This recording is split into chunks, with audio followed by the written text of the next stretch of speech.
Mesdames et messieurs, la pandémie est imprévisible. Et depuis plus d'une année et demie, elle nous oblige à corriger sans arrêt les moyens mis en place pour aider celles et ceux qui en ont besoin.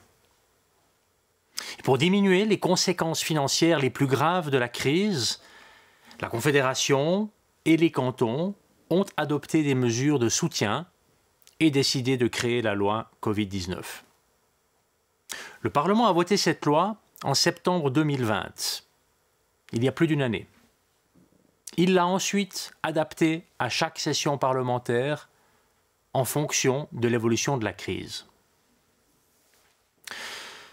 Un référendum a été lancé contre les modifications adoptées en mars 2021.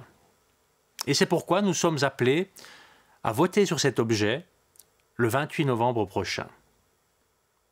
Dans ces modifications, le Parlement a étendu les aides financières à des personnes et à des entreprises touchées par la crise, mais que la loi ne permettait pas de soutenir jusque-là.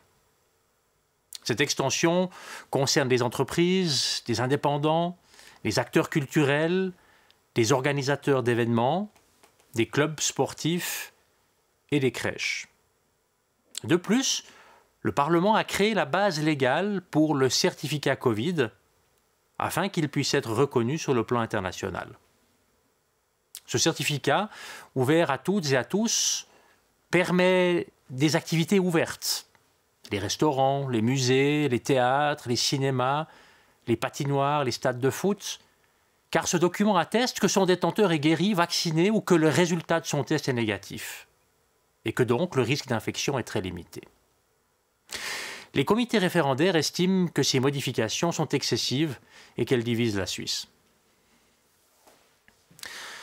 Le Conseil fédéral et le Parlement estiment de leur côté que la loi est un instrument essentiel pour sortir enfin de cette crise. Que c'est justement grâce à l'extension des programmes d'aide décidés en mars que les personnes et les entreprises peuvent faire face à la crise. Quant au certificat Covid, il a fait ses preuves. Il facilite non seulement les déplacements, les séjours à l'étranger, mais aussi les voyages en Suisse. Et il permet d'éviter de nouvelles fermetures ou interdictions de manifestations, comme ce fut le cas dans le passé. Si ces modifications sont rejetées, elles cesseront de produire leur effet 1 an après leur entrée en vigueur. Et autrement dit, dès le 20 mars 2022, il ne sera plus possible d'établir ou de vérifier un certificat Covid.